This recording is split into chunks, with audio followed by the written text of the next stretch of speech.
ये कहानी है मोफैन नाम के एक लड़के की जो काफी वीक और लूजर लड़का है, जो कि इतना बेवकूफ है कि एग्जाम में एक सिंपल मैजिक क्वेश्चन का आंसर तक नहीं दे सकता।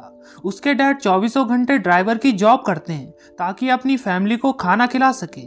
उसकी एक डिसेबल्ड स्टेप सिस्टर भी है जिसका उसे ख्याल रखना पड़ता है।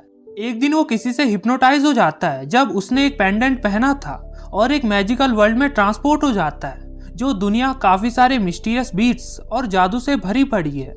और वो वहाँ एक इकलौता ऐसा इंसान बनता है जिसने दो ओवर पावर्ड एलिमेंट्स को हासिल किया हो। इन पावर्स को पाने से पहले उसकी लाइफ पहले जैसी सेम थी।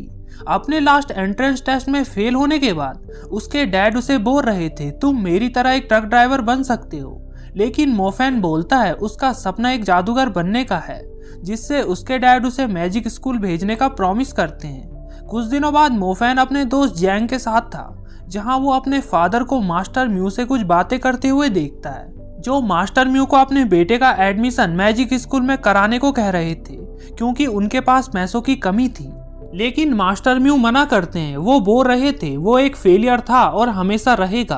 पर मोफैन के फादर अपना घर गिरवी रख देते हैं, जिससे मास्टर म्यू मान जाता है। मोफैन कह रहा था ये दुनिया इतनी जालिम क्यों है। रात को उसके डैड उसे नए स्कूल में जाने की खुशखबरी दे रहे थे, लेकिन मोफैन ने सब सुना था तो वो काफी उदास था। लेकिन अपने डैड की खुशी के लिए वो खुश होकर बोलता है, मैं एक कमाल का जादूगर बनूंगा। रात को उसे एक हादसा याद आता है जहां वो मिस जूई से प्यार करता था, जो कि मास्टर म्यू की बेटी थी, जो घर से भागकर मोफैन को उसे कहीं दूर ले जाने को बोलती है। कहीं दूर, पर वो ज्यादा दूर नहीं जा पाते। मास्टर म्यू के आदमी उन्हें पकड़ लेते हैं, फिर मोफैन के डैड को धक्का देकर उन्हें घायल कर देते हैं और मोफैन को भी वार्निंग देते हैं, अगर मेरी बेटी के आसपास भी दिखे तो तुम्हारी एक एक हड्डी तोड़ दूंगा। अगले दिन मोफैन का मैजिक स्कूल में अपना पहला दिन था, जहां उनके टीचर सबको एक क्रिस्टल बॉल पर हाथ रखने को कहते हैं, जिससे उनकी पावर टाइप का पता चलेगा। इस बीच मोफैन का पेंडेंट भी चमक रहा था। एक बुली करने वाला लड़का मोफैन को चिढ़ाते हुए कह रहा था, तुम लूजर यहाँ भी पहुंच गए, तुम तो एक कमजोर मैजिक भी हासिल नहीं कर पाओगे। यहाँ के डैडी म्यू बाई से कुछ सीख लो। सबसे पहले म्यू बाई जाता है, जो क्रिस्टल बॉल पर हाथ रखता है जहाँ उसकी पावर टाइप आइस थी, जो कि 100 में से एक बंदे के पास थी। उसे स्ट्रेंथ का भी 1 स्टार मिल गया था। टीचर भी उसकी काफी तारीफ करते हैं। वो भी मोफैन को लूजर बोल रहा था। फिर सभी स्टूडेंट्स एक एक करके अपनी पावर देखते हैं, जिनकी विंड, लाइट, अर्थ जैसी नॉर्मल पावर्स ही आ रही थी। फिर बारी आती है मोफैन की, जो क्रिस्टल बॉल पर हाथ रखता है, पर वो बॉल चमकती नहीं, जिससे सभी स्टूडेंट्स उस पर हंसने लगे थे। लेकिन मोफैन फोकस करके एक यूनिवर्स में पहुंच गया था। तभी बाहर से आवाज आती है, किसी ने थंडर टैलेंट को हासिल कर लिया है। सभी स्टूडेंट्स उसे देखने चले जाते हैं। थंडर टैलेंट 10 लाख में से किसी एक बंदे के पास होता है। यहाँ मोफैन भी फोकस करके थंडर टैलेंट को हासिल कर देता है, पर उसने इसके साथ दूसरा टैलेंट भी हासिल कर दिया था, जो कि फायर टैलेंट था। सभी अंदर आकर चौंक गए थे। टीचर भी ये देखकर काफी खुश थे और स्टूडेंट्स भी बोल रहे थे, इस लूजर ने फायर पावर को कैसे हासिल किया, ये तो अमेजिंग है। उसका फ्रेंड जैंग भी उसकी काफी तारीफ करता है और बाकी स्टूडेंट्स भी। मोफैन मनी मन बोल रहा था, इन्हें तो बस मेरी फायर पावर का पता लगा है, जो कि किन्हीं 1000 में से एक बंदे को मिलती है। लेकिन तब क्या होगा जब इन्हें मेरी थंडर पावर के बारे में पता चलेगा, ये तो चौंक जाएंगे। इसने दोनों थंडर और फायर पावर पाली, पर थंडर पावर मेरी किसी ने नहीं देखी, तो मैं इसे छुपा कर रखूंगा और मौका आने पर इन सबको चौंका दूंगा। 2 महीने बाद उनके टीचर बता रहे थे, तुम्हें अपने 7 स्टार्स पर कंट्रोल करना होगा, जो कि तुम्हें ट्रेनिंग, फोकस और कंसंट्रेट करने से मिलेगा। अगर तुमने एक भी स्टार से कंट्रोल खोया तो तुम्हें 7 स्टार्स दोबारा से हासिल करने होंगे। फिर टीचर म्यू बाई को इन्हें प्रैक्टिकल दिखाने को बोलते हैं, जो आगे जाकर फोकस करके 5 स्टार्स को कंट्रोल कर पा रहा था, जो कि काफी ज्यादा थे। ये स्टार्स उनके बैच पर भी दिखने लगे थे। पूरी क्लास में म्यू बाई ही ऐसा था जो 5 स्टार्स को कंट्रोल कर पा रहा था। वहीं बाकी स्टूडेंट्स तो बस 2 या 3 स्टार्स पर कंट्रोल कर पा रहे थे। लेकिन मोफैन तो बस 1 ही स्टार कंट्रोल कर रहा था, जिससे सभी मोफैन को काफी बुली करते हैं। ये तो किसी काम का नहीं, ये तो फेल हो जाएगा, जिससे मोफैन उठकर घर जाने लगता है। मोफैन काफी अकेला था, सब उसका बस मजाक उड़ाते थे। मोफैन अकेले में जाकर अपनी थंडर पावर के 6 स्टार्स तक कंट्रोल कर पा रहा था, बस 1 स्टार छूट रहा था। फिर मोफैन भागकर पार्क में पहुंचता है, जहां उसकी बहन जिंजिया बैठी थी, जो काफी उदास लग रही थी क्योंकि कुछ बदमाश बंदों ने उसकी व्हीलचेयर छीन ली थी, जिनका बॉस इसके बदले जिंजिया से उसका नंबर चाहता था ताकि वो उसे अपनी गर्लफ्रेंड बना सके। तभी उनके सामने मोफैन आ जाता है, जिसे भी वो हल्के में ले रहे थे। लीडर कह रहा था, चला जा लूजर, नहीं तो तुझे भी तेरी बहन की तरह ही व्हीलचेयर में बिठा दूंगा। वो ये भी कहते हैं, क्या हुआ अगर वो चल नहीं सकती, मैं उसे अपनी गोद में उठाकर रखूंगा, उसकी सॉफ्ट स्किन छूऊंगा। जिसे सुनकर तो हर भाई को गुस्सा आएगा, जिससे मोफैन थंडर पावर के सातों स्टार को कंट्रोल करके लीडर पर एक थंडर ड्रैगन छोड़ता है, जिससे तो उसके छक्के छूट गए थे। मोफैन खतरनाक गुस्से में था, पर बाकी चमचे ये देखकर ही डर गए थे। सच में उनकी रूह तक कांप गई थी। प्लीज हमें छोड़ दो। एक तो ये तक कह रहा था, मेरे घर में बस मैं इकलौता हूँ, जिसको सुनकर मोफैन उन्हें जाने देता है। जिंजिया भी ये देखकर बोलती है, भाई तुमने तो मैजिक में बहुत कुछ सीख लिया है। फिर हम म्यूबाई के अंकल को देखते हैं, जो पूछ रहे थे, तुम्हारी ट्रेनिंग कैसी चल रही है। म्यूबाई बता रहा था, मैं 5 स्टार्स तक कंट्रोल कर पा रहा हूँ। उसके अंकल ये भी बोलते हैं, तुम्हें मिस जूई की नजरों में आना है। और वो मोफैन क्या कर रहा है। म्यूबाई बताता है, वो तो काफी वीक है, बस 1 स्टार ही कंट्रोल कर पाता है। फिर हम मोफैन को देखते हैं, जो बाथटब में नहाते नहाते अपनी प्रैक्टिस करने लगा था, पर फायर की वजह से पानी इतना गर्म हो जाता है कि उसका 8वां स्टार तक जलते जलते बचा था। फिर उसके पास जिंजिया आकर पूछती है, तुम्हारी स्किन इतनी रेड क्यों हो रखी है। पर मोफैन बहाना मार देता है, वो पानी कुछ ज्यादा ही गर्म हो गया था। जिंजिया उसके सामने आगे समय यूज किए हुए थंडर मैजिक की भी तारीफ करती है कि उसने कैसे 6 महीने के अंदर ही थंडर पावर को मास्टर कर दिया है। वो बोलती है, क्या तुमने ब्लेड क्यूरिए का यूज किया, ये हमारे टीचर्स ने पढ़ाया था, इससे जादूगर की स्किल जल्दी बढ़ती है। लेकिन मोफैन कहता है, ऐसा कुछ भी नहीं है, मैंने खुद से ट्रेनिंग करके ये सब हासिल किया। और उसे अपने रूम में भेज देता है और बोलता है, सच में मैं काफी जल्दी जल्दी इम्प्रूव कर रहा हूँ। क्या ये सच में ब्लैक क्यूरिए तो नहीं, थंडर को मैंने सबसे छुपाया है, मैं बस फायर सबके सामने यूज कर सकता हूँ। अगर जिंजिया ने दूसरों को बताया कि मेरे पास थंडर पावर भी है तो दिक्कत हो जाएगी, इसलिए मुझे फायर पावर भी मास्टर करनी पड़ेगी। अगले दिन जैसे ही मोफैन अपनी क्लास में पहुंचता है तो सब उसे काफी अट्रैक्टिवली देखने लगते हैं, लेकिन वो तो पीछे एक लेडी को देख रहे थे, जिसे देखकर तो मोफैन भी चौंक गया था। उनका नाम मिस टेंग्यू था, जो उनकी नई प्रैक्टिकल मैजिक टीचर थी। सबकी निगाहें उन पर ही थी। वो पूछती है, तुम में से जिनके पास फायर पावर है खड़े हो जाओ, जिससे सभी फायर पावर वाले स्टूडेंट्स खड़े होते हैं, जिनमें से एक मोफैन भी था, जिस पर सब हंस रहे थे। तभी मिस टेंग्यू एक फायर ब्रस्ट एक टारगेट पर मारकर उसे जला देती है। फिर सबको बताती है, यह है लेवल 1 फायर ब्रस्ट, ये सबसे ताकतवर हमला माना जाता है। मोफैन भी काफी इम्प्रेस्ड था, वो भी फायर ब्रस्ट सीखना चाहता था। फिर हम म्यूबाई और उनके अंकल को देखते हैं। म्यूबाई उन्हें बता रहा था, इस बार के फाइनल एग्जाम में अगर किसी स्टूडेंट्स को डी मिला तो वो फेल हो जाएगा और उसे स्कूल से बाहर निकाल दिया जाएगा। इनका प्लान मोफैन को बाहर निकालने का था, जिसके लिए इनके अंकल ने एक ब्लैक स्टोन लाया था, जो कि मैजिकल एनर्जी को एब्जॉर्ब कर सकता था, जिससे मोफैन को अब डी से भी बुरे मार्क्स मिलेंगे। फिर हम मोफैन को देखते हैं, जो अब फायर के 5 स्टार कंट्रोल कर सकता था, लेकिन वो बार बार प्रैक्टिस करता है। उसे प्रैक्टिस करते करते कई हफ्ते गुजर जाते हैं। फिर आखिरकार वो फाइनल एग्जाम का दिन भी आ जाता है, जहां पर म्यू फैमिली भी आई थी और मास्टर म्यू की बेटी जूई भी, जिसे देखकर सब उसे क्यूट बता रहे थे। फिर जूई उस क्रिस्टल बॉल पर हाथ रखकर उसको जमाकर तोड़ देती है, जिसे देखकर सब काफी इम्प्रेस्ड होते हैं। फिर एक एक करके सभी स्टूडेंट्स का टेस्ट लिया जाता है, जिसमें सबको लगभग पासिंग मार्क्स मिलते जा रहे थे। फिर बारी आती है म्यूबाई की, जिसे एस रैंक मिलती है, जो कि एस रैंक पाने वाला इकलौता स्टूडेंट था। फिर वो सबको अपना मैजिक रिलीज भी दिखाता है, जो कि फ्रीज आइस अटैक था, जिसमें उसे बी मिलता है। जूई भी उसे देखकर खास इम्प्रेस नहीं थी। फिर बारी आती है मोफैन की। तभी मास्टर म्यू जूई को बोलते हैं, हमें अब जाना चाहिए, पर जूई कहती है, नहीं, हमें आखिरी को भी देखना चाहिए।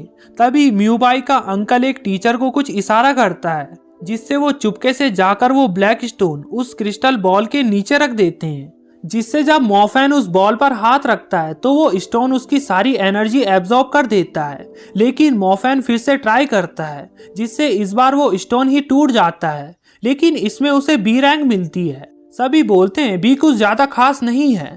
तभी मिस टेंग्यू बोलती है, मुझे लगता है इस क्रिस्टल बॉल में कुछ खराबी है, हमें इसका दोबारा टेस्ट लेना चाहिए। बाकी टीचर्स भी बोल रहे थे बी रैंक अच्छी तो है, अगर अगली बार इसे डी मिला तो ये मुसीबत में पड़ जाएगा। लेकिन मिस टेंग्यू कॉन्फिडेंट थी, जिससे मोफैन टेस्ट दोबारा देता है और इस बार उसे एस रैंक मिलती है, जिससे सबके मुंह खुले के खुले रह गए थे। जूही भी अंदर ही अंदर खुश थी, पर मोफैन यही नहीं रुकता, वो भी मैजिक रिलीज टेस्ट देना चाहता था, जिससे वो सातों स्टार्स को कंट्रोल करके अपने टारगेट को पूरी तरह से जला डालता है, जिसमें उसे ए रैंक मिलती है, जो कि काफी हाईएस्ट रैंक थी, जिसे देखकर सब हैरान थे। जिससे मास्टर म्यू भी इम्प्रेस्ड होकर उसे नीचे बुलाते हैं, उसे एक स्टार ब्रेसलेट देकर अपनी फैमिली में आने का ऑफर देते हैं। लेकिन मोफैन गुस्से से बोलता है, मैं तुम्हारा कोई पालतू कुत्ता नहीं हूँ, सुन रहे हो ना, भूल गए तुमने मेरे और मेरे डैड के साथ कैसा बर्ताव किया था। जिससे मास्टर म्यू को काफी गुस्सा आ गया था। प्रिंसिपल भी कहते हैं तुमने एक बड़े की बेइज्जती की, उनसे माफी मांगो। पर मोफैन मना करता है, 3 साल पहले इसने मेरे घर में घुसकर मेरे डैड को मारा था, जिससे उनकी पीठ में आज तक दर्द होता है, इसे मेरे डैड से माफी मांगनी होगी। तभी म्यू बाई भी कहता है, अगर ये माफी नहीं मांगना चाहता तो मेरे साथ इसकी एक फाइट होगी और जो भी जीतेगा वो एक दूसरे से माफी मांगेगा। मोफैन भी कहता है, ठीक है, अगर मैं जीता तो इसे मेरे डैड से माफी मांगनी होगी। पर यह मुकाबला एक ड्यूअल होगा और मास्टर म्यू इसके लिए अपनी तरफ से किसी को भी चुन सकते हैं और ये 2 साल बाद होगा। जिसको सुनकर जूही भी मोफैन को एक स्माइल देती है और वहां से चली जाती है। मोफैन कह रहा था, मैं काफी ज्यादा ट्रेनिंग करूंगा पापा, तुम्हें तुम्हारी इज्जत वापस दिलाकर रहूंगा। कुछ महीनों बाद इनकी नई क्लास बनाई जाती है, जो कि इलाइट क्लास थी, जहां मोफैन पहले नंबर पर था और म्यू बाई दूसरे नंबर पर। सभी स्टूडेंट्स कह रहे थे, हमने सोचा भी नहीं था कि मोफैन कभी पहले रैंक पर भी आएगा। फिर मिस टेंग्यू उन्हें स्पीच देने आती है, जिन्हें देखकर सभी की आंखें फटी की फटी रह गई थी। फिर उनके टीचर उन्हें स्टार ब्रेसलेट के बारे में बताते हैं, जो कि 3 टॉप स्टूडेंट्स को एक एक महीने के लिए यूज करने को मिलेंगे। पर मोफैन ने जो मास्टर म्यू की इंसल्ट की थी, उसके बदले उसे वो ब्रेसलेट पर 10 दिनों के लिए ही मिलेगा। अगर इन्होंने उसे खोया तो उन्हें स्कूल से निकाल दिया जाएगा। असल में ये स्टार ब्रेसलेट पावर को जल्दी जल्दी बूस्ट करवाता है, जिससे ट्रेनिंग की प्रैक्टिस जल्दी जल्दी होती है। फिर मोफैन और म्यू बाई उसे पहनकर काफी तेज प्रोग्रेस कर रहे थे। म्यू बाई बोल रहा था, वैसे भी मोफैन के पास बस इसे यूज करने के लिए 10 दिन है, उसके बाद तो मैं ही क्लास का टॉपर बनूंगा। फिर रात को मोफैन छत पर बैठकर उसी ब्रेसलेट को देख रहा था कि तभी उसका लॉकेट एक ड्रैगन की शेप में बदलकर उस ब्रेसलेट को खा देता है। मोफैन हैरान होकर कहता है, अबे उसे बाहर निकाल वरना मैं तो गया। तभी वहां पर मिस टेंग्यू आकर पूछती है, क्या हुआ मोफैन? मोफैन पहले तो उन्हें कुछ नहीं बताता, पर मिस टेंग्यू को पता चल गया था, उसने वो स्टार ब्रेसलेट खो दिया है। जिससे मोफैन उन्हें पूरा सच बताता है कि इस लॉकेट ने यानी पेंडेंट ने उस ब्रेसलेट को खा दिया। टेंग्यू पूछती है, ये तुम्हें कहाँ से मिला? मोफैन कहता है, ये मुझे मेरी फैमिली से मिला। टेंग्यू बताती है, ये भी एक मैजिकल गियर ही है, पर इसे तुम्हें कुछ खिलाते रहना होगा, जितना इसे खिलाओगे तुम उतना ज्यादा ताकतवर बनोगे। मोफैन भी समझ जाता है, तो इसलिए ही मैं बाकियों से इतनी जल्दी प्रोग्रेस कर रहा था। उसने अपनी 2 डिफरेंट पावर्स को भी इससे ही हासिल की थी। जिससे मोफैन उन्हें मिस टेंग्यू को रखने को बोलता है, पर मिस टेंग्यू बोलती है, नहीं, ये अब तुमसे कनेक्ट हो गया है, इसे तुम्हें ही रखना होगा। और हाँ, फिक्र मत करना, उस ब्रेसलेट के मामले को मैं संभाल लूंगी। अगली सुबह इन सब का एक माउंटेन पर एक कंपटीशन था, जहां काफी सारे मॉन्स्टर्स रहते थे। सभी काफी डर रहे थे, पर मिस टेंग्यू बोलती है, फिक्र मत करो, मैं तुम्हारे साथ हूँ। जिससे तो भाई साहब सब ऐसे उछलने लगते हैं कि हमारी भी मदद करना मिस टेंग्यू। सभी वहां पर पहुंच जाते हैं, जहां का कमांडर उन्हें एक मिशन देता है, जिसे जो भी पूरा करेगा उसे ए रैंक और उनकी तरफ से एक मैजिक सूट मिलेगा। फिर सभी उस जंगल में पहुंचते हैं, जहां एक मोटे लड़के को कुछ शैतानी बेलें जकड़ लेती है, पर म्यू बाई उसे अपने मैजिक से बचा लेता है। पर ये मोटा तो किसी काम का नहीं था। फिर सभी आगे बढ़ते हैं, जहां मोफैन एक तालाब को गौर करके कहता है, जब हम यहाँ आ रहे थे तो बारिश हुई थी, पर यह तालाब तो आधा ही है, यानी किसी ने इससे पानी पिया है। इतना पानी की मतलब वो बहुत बड़ा है। जैंग कहता है, मुझे ये बाकी सबको बताना होगा, जिससे वो उन्हें ये सब बताने गुफा के अंदर जाता है, पर वो उसे डरा हुआ बताकर जाने को बोलते हैं और आगे बढ़ते हैं। पर आगे जाते ही उनके सामने एक भेड़िया सामने आता है, जिससे सब भागने लगते हैं। इधर ऊपर ये सभी टीचर्स और कमांडर्स भी आ गए थे और ये भेड़िया उन कमांडर में से एक का ही पैर था। कमांडर कहता है, मैं शुरू से ही इन्हें खतरे में डालना नहीं चाहता था। मैं चाहता था ये अपना थोड़ा सा मैजिक रिलीज करें, जिसकी तारीफ मिस टेंग्यू भी करती है। यहाँ म्यूबाई अपने बैच को घुमाता है, जिससे उसके कपड़े चेंज होते हैं और वो अपने मैजिक से उस वुल्फ पर अटैक कर देता है। बाहर बाकी सभी स्टूडेंट्स रोते हुए आ गए थे। अंदर मोफैन थंडर स्नेक उन पर छोड़ता है। फिर म्यूबाई के मैजिक की बारी आती है, पर भेड़िया उसे गिरा डालता है। उन्हें मारता नहीं, क्योंकि वो तो एक पेट ही है। फिर मोफैन भी अपनी मैजिक ड्रेस पहनता है और उस पर एक फायर ब्रस्ट मारकर उसे जला डालता है, जिससे वो वुल्फ तेजी से बाहर आकर तालाब में कूद जाता है। लेकिन इससे वो वुल्फ इनके कंट्रोल से आउट ऑफ कंट्रोल हो चुका था। अब वो इनके खून का प्यासा बन गया था, जिससे कमांडर भी अपना सूट पहन लेते हैं और नीचे पहुंचते हैं, जहां वुल्फ स्टूडेंट्स को ही ढूंढ रहा था, जो कि उससे बड़ी मुश्किलों से बच रहे थे। पर जैंग मोफैन को बचाते बचाते घायल हो जाता है, जिससे मोफैन उस पर एक थंडर बॉल मारकर उसे थोड़ा स्टॉप कर डालता है। वुल्फ के ऊपर एक नुकीला पत्थर था, जिसे मोफैन अपने फायर बॉल से तोड़ देता है, जो सीधा वुल्फ की पीठ को चीर देता है। लेकिन वो फिर भी मोफैन की तरफ बढ़ रहा था, पर थोड़ी दूर जाते ही वो मर जाता है, जिसकी विल निकालकर मोफैन के गले पर पहने लॉकेट पर जा पहुंचती है। तभी वहां पर उड़ते हुए कमांडर भी पहुंच जाते हैं, जो वुल्फ को मरा देखकर हैरान थे। इसे तुमने मारा? मुझे यकीन नहीं होता, कोई स्कूल का स्टूडेंट इसे कैसे मार सकता है? लेकिन मोफैन कहता है, इसे छोड़ो, यहाँ जैंग जख्मी है, जिससे दोनों उसे उठाकर बाहर ले जाने लगते हैं। तभी वहां पर बाकी कमांडर और टीचर्स भी आ गए थे। वुल्फ का मालिक कमांडर वुल्फ को मरा देखकर कहता है, कमांडर तुम इतने निर्दयी कैसे हो सकते हो? तुमने मेरे पेट को क्यों मारा? पर कमांडर उसे बताते हैं, इसे मैंने नहीं, मोफैन ने मारा। जिसे सुनकर सबके कान और मुंह खुले के खुले रह गए थे। मिस टेंग्यू पूछती है, मोफैन क्या सच में तुमने इसे मारा? तो मोफैन बताता है, हाँ। कमांडर बोलते हैं, तुमने सही किया, वरना ये तुम सबको मार देता। तुमने अपने क्लासमेट्स की जान बचाई। पर उस वुल्फ का मालिक काफी जोरों जोरों से अपने पेट के लिए रो रहा था। फिर जिन्होंने भी वुल्फ का सामना किया था, उन्हें कमांडर ए और मोफैन को एस रैंक देता है। तभी पीछे से तीसरा कमांडर कहता है, बस इतना ही? तुम्हारे उस अवार्ड मैजिक सूट का क्या हुआ? मोफैन उसे डिजर्व करता है। बाहर आकर कमांडर मोफैन को उसका अवार्ड देते हुए पूछते हैं, क्यों ना तुम ग्रेजुएट होने के बाद हमारे साथ रहो?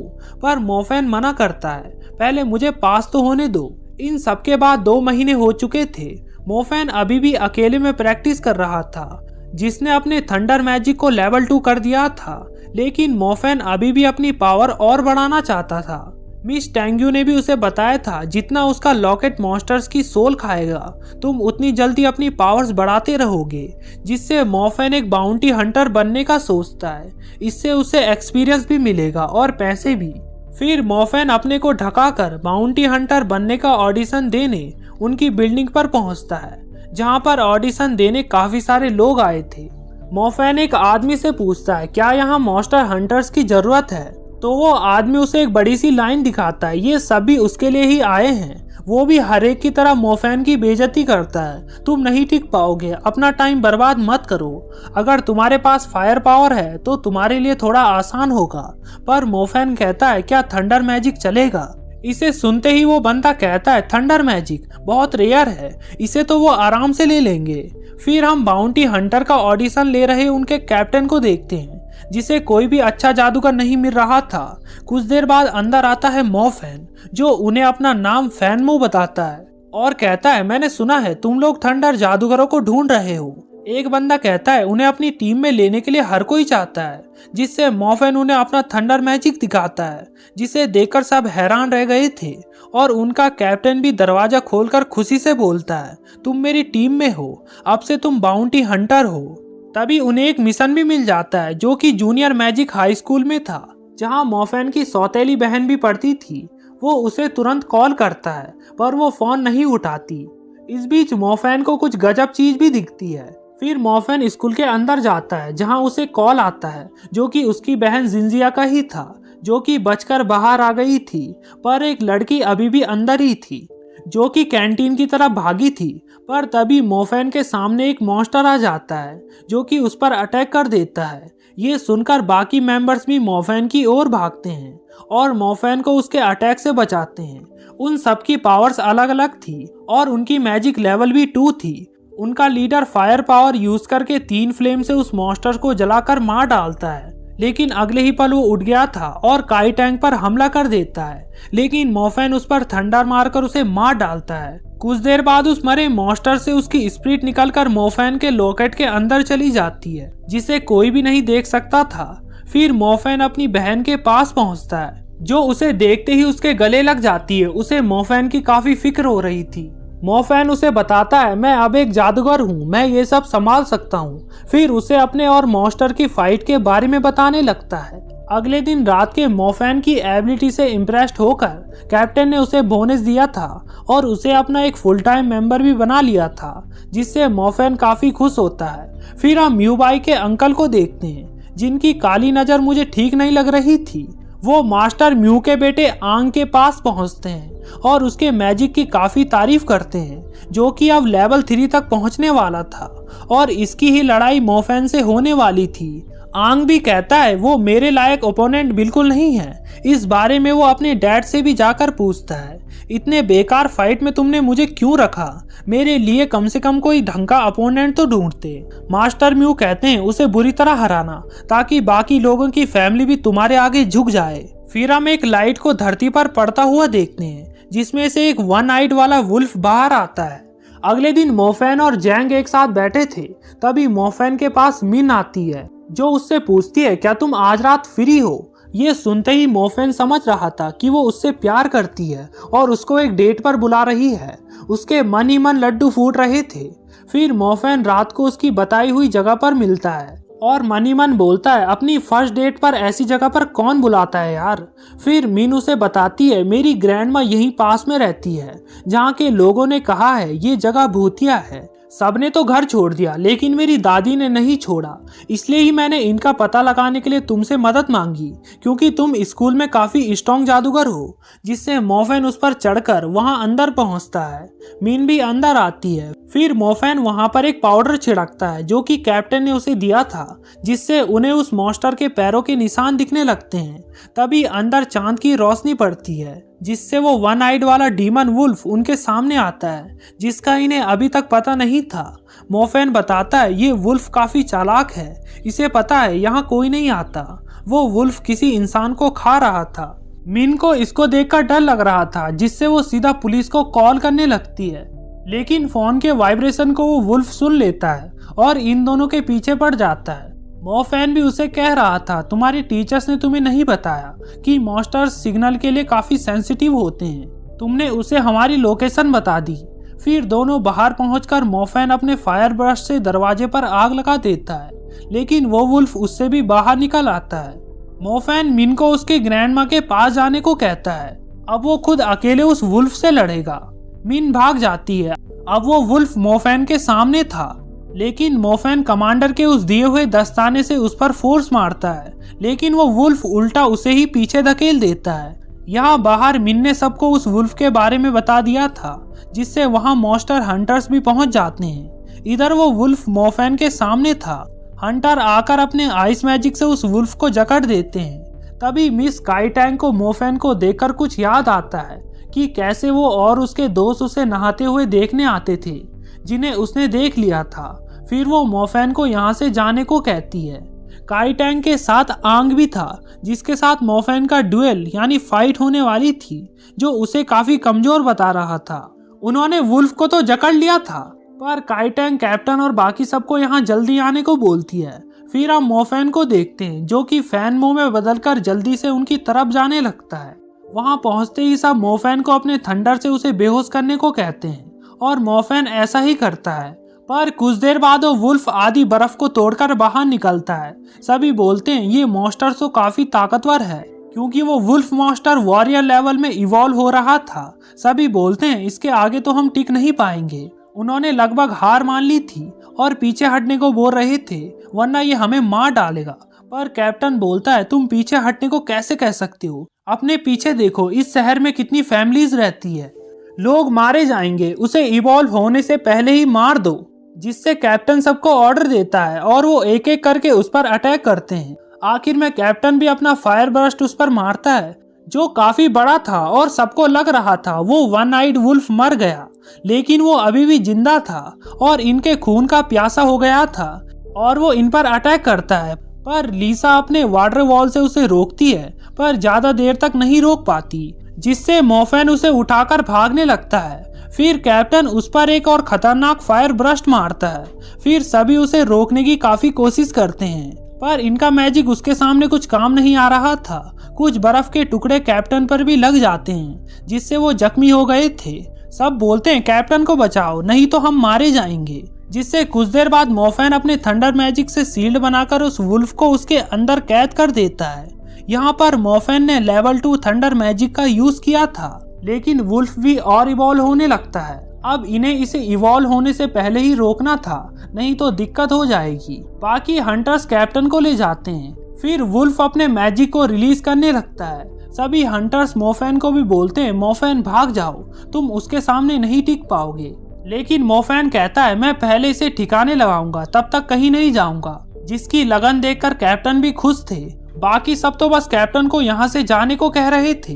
लीसा तो रोने तक लगी थी, हम सब मारे जाएंगे। तभी कैप्टन उन सबको कायर बताते हैं, अगर हम लड़े और मरेंगे भी तो हम लाखों की जिंदगी बचाएंगे। तुम खुद को मास्टर हंटर्स कहते हो, मॉर्फिन अच्छा कर रहे हो और उसकी मदद करते हैं। जिसे देखकर बाकी भी कहते हैं हम भी मरेंगे तो एक साथ मरेंगे। कि तभी वहां पर एक सुनामी आकर उस वुल्फ को बहा देती है। लीसा बोलती है ये तो मिड लेवल सुनामी स्पेल है। फिर वहां पर एक कूल बंदे की एंट्री होती है जो सीधा जाकर उस वुल्फ पर एक टॉर्नेडो बनाकर उसे पटक डालता है। उसके इतना करते ही वो वुल्फ मर गया था और वो जाने लगता है। उस वुल्फ की स्पिरिट भी आकर मॉर्फिन के लॉकेट के अंदर चली जाती है। मॉर्फिन भी उसके मिड लेवल के मैजिक की काफी तारीफ करता है। हमने तो सबने अपने मैजिक का यूज किया पर इसे कुछ नहीं कर पाए, शुक्र है तुम यहाँ आ गए। वो भी कहता है एक दिन तुम भी मिड लेवल के जादूगर जरूर बनोगे, तुम्हारा मिड लेवल थंडर मैजिक सबको हरा देगा, यहाँ तक कि मेरे वाटर और फायर को भी। सभी इससे काफी खुश थे। फिर मॉर्फिन अपने घर पर चढ़कर घुसने जा रहा था पर तभी वहां पर मिन आती है जो रोकर सीधा उसे गले लगा देती है। मुझे और मेरी ग्रैंडपा को बचाने के लिए शुक्रिया, अगर तुम नहीं होते तो हमारा न जाने क्या होता। मॉर्फिन भी उसे सहारा देता है। फिर अकेले में अपने लॉकेट को घूरने लगता है जो कि इवॉल्व होने लगा था क्योंकि उसने काफी सारी स्पिरिट्स खा ली थी। मॉर्फिन भी खुश था, अब मेरी मैजिक की प्रोग्रेस काफी तेज बढ़ेगी, मुझे लगता है मैं लेवल 3 तक पहुंच जाऊंगा। उस आग से लड़ने से पहले सुबह वो अपनी बहन को खुले में लाया था जिसे वो कुछ पैसे देता है, तुम इससे एक फोन ले लेना, जब भी तुम मुसीबत में होगी तो मुझे कॉल कर देना। जिंजिया पूछती है तुम्हें ये पैसे कहाँ से मिले। मॉर्फिन बताता है मैंने पार्ट टाइम जॉब की थी, जादूगरों के लिए वैसे भी पैसा कमाना आसान होता है, तुम अपने लिए एक अच्छी सी ड्रेस भी ले लेना, एक शॉर्ट स्कर्ट, तुम अच्छी लगोगी। तभी जिंजिया भी उसे बताती है मैंने हीलिंग मैजिक को हासिल कर लिया है। मॉर्फिन भी उसे सुनकर हैरान था क्योंकि बिगनर लोग हीलिंग मैजिक को अवेकन नहीं कर सकते थे। जिंजिया बोलती है मैं तुम्हारी इस मैजिक से फ्यूचर में जरूर मदद करूंगी और जल्द ही मैं इसमें 7वां स्टार भी हासिल कर दूंगी। मॉर्फिन भी मजाक में बोलता है चलो ये देखने के लिए मैं अभी चोट खाता हूँ, लेकिन जिंजिया इससे काफी गुस्सा होती है। फिर काफी दिन बीत चुके थे। जैंग और मॉर्फिन बातें कर रहे थे जिसमें जैंग मॉर्फिन को बता रहा था तुम्हारी और आंग की फाइट देखने के लिए बहुत सारे बड़े बड़े लोग आने वाले हैं, वो दिन काफी बड़ा होगा, तुम तो फेमस हो गए। मॉर्फिन कहता है अच्छा तो वो चाहता है कि मैं सबके सामने उसके बेटे की पिटाई करूं। तभी मॉर्फिन के पास मिस टैंग्यू आकर बोलती है तुम्हें प्रिंसिपल बुला रहे हैं। तो मॉर्फिन कहता है मिस टैंग्यू मुझे कुछ आपसे सीखना है, तो क्या मैं रात को आपके यहाँ आ सकता हूँ। मिस टैंग्यू हाँ कहती है। फिर हम प्रिंसिपल को देखते हैं जो बता रहे थे मास्टर म्यू बताना चाहते हैं कि उनका बेटा कितना ताकतवर है, वो तुम्हें पक्का हरा देगा, उसके पास मैजिक आर्मर और बाकी वेपन्स भी है, लेकिन तुम अपना बेस्ट देना, हमारे स्कूल के लिए थोड़ा इज्जत जरूर कमाना। मॉर्फिन मन ही मन कहता है यार थोड़ा भरोसा तो रखो मुझ पे। फिर सब उस दिन की तैयारी करने लगते हैं जहां आंग और मॉर्फिन की फाइट होनी थी। यहाँ मास्टर म्यू अपनी बेटी को बता रहे थे आंग तुम्हारा एक अच्छा असिस्टेंट बनेगा, जूही बोलती है, डैड क्या आप इस फाइट को पब्लिक रखने वाले हो? तो म्यू बताते हैं, हाँ, ताकि सब उस निकम्मे की पिटाई देख सकें। वो अपने स्कूल का बड़ा धुरंधर बना फिरता है ना, उसे आंग सबक सिखाएगा। वैसे भी तुम्हारे बाद आंग ही हमारे क्लैन का लीडर है, उनके बीच की लड़ाई आम बिल्कुल नहीं होगी। उसने मेरी इंसल्ट बार बार की, मैं उसे कोई रहम नहीं दिखाऊंगा। इसे सुनकर जूही वहां से जाने लगती है। फिर रात हो जाती है। जहां पूरे शहर का नजारा मोफैन बैठकर देख रहा था, तभी उसके पास जूही आती है, जिसने मोफैन का पता उसकी बहन से पूछा था। मोफैन कह रहा था, मैं यहाँ थोड़ा फ्रेश एयर लेने आया था। वैसे भी कल की लड़ाई के लिए तुम्हारे डैड ने काफी तैयारियां की है, काफी बड़े बड़े लोगों को बुलाया है। लेकिन जूही कुछ परेशान थी और बोल रही थी, तुम्हें वहां नहीं जाना चाहिए, आंग तुम पर कोई रहम नहीं दिखाएगा। मोफैन उसे समझाता है, अच्छा तो तुम कह रही हो मैं यहाँ से भाग जाऊं। जूही आंग के पास्ट के बारे में भी बताती है, जहाँ वो 7 साल की उम्र में ही मेरे डैड ने उसे गोद लिया। वो मेरे डैड की हर बात मानता था, वो काफी स्ट्रॉन्ग है, कल फाइट मत करो। तभी मोफैन पूछता है, क्या तुम मिड लेवल की जादूगरनी बन चुकी हो? लेकिन जूही अभी भी उसे मना ही करती जा रही थी, कल की फाइट मत करना। लेकिन मोफैन हंसकर कहता है, क्यों नहीं, उन्होंने मेरे डैड को बुली किया, उन्हें दर्द दिया, उन्होंने तुम्हारे फैसले की भी इज्जत नहीं की। मेरे डैड मुझे प्यार करते हैं, जो भी मैंने चाहा उन्होंने मुझे दिया। मैं फेल भी हुआ, पर मेरे डैड चाहते थे मैं फिर भी पढ़कर कोशिश करूं। वो मेरे लिए जो कर सकते थे उन्होंने किया। वो ईमानदार है। जिंजिया की मॉम ने भी उन्हें कुछ ही हफ्तों में छोड़ दिया था, लेकिन उन्होंने फिर भी जिंजिया की देखभाल की बिना कुछ कहे। मेरे डैड जैसे आदमी हर चीज डिजर्व करता है। तो तुम सोच सकती हो मुझे कितना बुरा लगा होगा जब मेरे डैड ने उन सब के सामने भीख मांगी और उन्होंने उनकी इंसल्ट की, उन्होंने उन्हें बुरी तरह मारा। अब मेरे पास यही एक मौका है सबको सबक सिखाने का। मेरे डैड कोई बेवकूफ नहीं है, मैं भागने वालों में से भी नहीं हूँ। फिर वो दिन आ ही जाता है जहाँ मोफैन उनके महल में जा रहा था, जहाँ काफी सारे बड़े बड़े लोग आए थे और काई टैंग ने भी अपने हंटर दोस्तों को भी यहाँ इनवाइट किया था, क्योंकि काई टैंग भी यहीं रहती थी। फिर उनके सामने मोफैन आता है, जिसकी काई टैंग बहुत बेइज्जती करती है। फिर मोफैन को याद आता है, अच्छा इनके लिए तो मैं फैन मुंह हूँ। जब मोफैन अंदर जा रहा था तो इन सबको वो फैन मुंह की तरह लग रहा था, पर काई टैंग उन्हें बताती है, ये लूजर वो नहीं हो सकता, ये वो है जो उस वुल्फ से बचकर भागा था और खुद को ये स्कूल का नंबर 1 लड़का बताता है। वैसे भी फैन मुंह उससे 10 गुना आगे है, लेकिन इन सब बुद्धुओं को क्या पता ये तो फैन मुंह ही है। फिर मोफैन के पास कमांडर आते हैं, जो बोलते हैं बच्चा कम खाओ, कहीं फाइट में ये सब बाहर ना आ जाए। लेकिन मोफैन उन्हें भी थोड़ा खाना खाने की सलाह देता है, लेकिन कमांडर तो इसे अपने साथ ज्वाइन कराने को आए थे। पर मोफैन फिर से मना करता है, यार मुझे जंगल में रहने का कोई इंटरेस्ट नहीं है। कमांडर के जाते ही मोफैन फिर से खाना ठूसने लगता है और उसके दोस्त भी यहाँ आ गए थे, जिन्हें स्कूल की तरफ से भेजा गया था मोफैन को चीयर अप करने के लिए। जैंग बताता है, तुम्हारे डैड भी यहाँ आए हैं, जिससे मोफैन और खुश होता है। फिर मास्टर म्यू आंग को अपनी फैमिली का नया लीडर बना देते हैं, यही इस सिटी का फ्यूचर होगा। सभी उसको चीयर अप करते हैं। मास्टर म्यू कहते हैं, इसकी खुशी में मैंने एक ड्यूअल फाइट रखी है 2 कमाल के जादूगर के बीच, जिससे हम इन नौजवानों की एबिलिटी और पावर्स देख पाएंगे। फिर सभी फाइट अरीना में पहुंचते हैं, जहां सभी गेस्ट भी बैठ चुके थे और आंग भी मोफैन के सामने आता है, जहां भी मास्टर म्यू बस आंग की ही तारीफ कर रहा था। दोनों के पास डिफरेंट पावर्स थी और अब उनकी अमेजिंग फाइट शुरू होती है, जहां आंग पहले ही लेवल 2 आइस ब्रस्ट एक्टिवेट कर देता है। मोफैन भी उस पर लगातार फायर ब्रस्ट मारता जाता है, पर आंग उससे काफी फास्टली बचता जा रहा था, क्योंकि उसने मैजिक शूज पहने थे जो कि उसे फास्ट बना रहे थे, जिससे आंग बोलता है, मैं अब ज्यादा टाइम वेस्ट नहीं करूंगा। फिर अपना लेवल 3 का आइस स्टॉर्म उस पर छोड़ता है, जिसे देखकर सभी हैरान थे। इसने लेवल 3 मैजिक को भी मास्टर कर दिया, इससे चीजें काफी जल्दी जम जाती है। मोफैन अब खतरे में था, उसका थोड़ा सा फायर भी खत्म हो गया था, जिससे प्रिंसिपल मास्टर म्यू को ये फाइट यहीं रोकने को कहते हैं, वो मर जाएगा। पर म्यू तो मोफैन को मरता हुआ ही देखना चाहता था। सभी गेस्ट भी आम की एबिलिटी को देखकर इम्प्रेस्ड थे, ऐसे तो ये जीत जाएगा। इधर मोफैन बड़ी मुश्किल से अपने स्टार्स को कंट्रोल करके एक बड़ा फायर बनाता है, जो भी लेवल 3 का फायर ब्रस्ट था। वो उसे उस पर छोड़ देता है, लेकिन आंग अपने मैजिक शूज से बचने की कोशिश करता है, पर मोफेन उसको हिट कर ही देता है, जिससे वहां पर काफी बड़ा धमाका होता है। सब ये देखकर हैरान हो जाते हैं और आंग भी घायल पड़ा था। अब गेस्ट कहते हैं ये लड़का भी कम नहीं है, पर तभी आंग हंसते हुए खड़े उठकर उसके लेवल 3 मैजिक की तारीफ करता है और अपने कपड़े उतारता है, जिसने एक कमाल का मैजिक आर्मर पहना था। टीचर्स भी कह रहे थे ये तो नॉर्मल मैच था, इसने तो मैजिक आर्मर और मैजिक शूज पहने हैं, क्या चीप हरकत है। अब मोफेन का जीतना नामुमकिन था। कमांडर भी उसे कहते हैं मोफेन हार मान लो, वो मैजिक आर्मर फायर प्रूफ है, तुम कितना भी ट्राई कर लो तुम उसे 1 खरोच तक नहीं पहुंचा पाओगे। आंग भी उसे हार मानने को कहता है, तुम एक गरीब ड्राइवर के बेटे ही रहोगे, तुम कभी ताकतवर नहीं बन पाओगे। जिसे सुनकर मोफेन को अपने डैड की बातें याद आती है, जो उसकी पढ़ाई से काफी खुश थे। उन्होंने मेरे लिए सब कुछ किया, उन्होंने मुझे सब कुछ दिया, मैं तुम्हें दिखाता हूँ असली पावर क्या होती है। जिससे वो अपने थंडर मैजिक को एक्टिवेट करता है। भाई साहब ये देखकर तो मास्टर म्यू दंग रह गया था। सभी बोलते हैं इसके पास 2 मैजिक पावर्स है, वो भी मिड लेवल की, ये नामुमकिन है। हंटर्स भी समझ जाते हैं यही फैनमू है।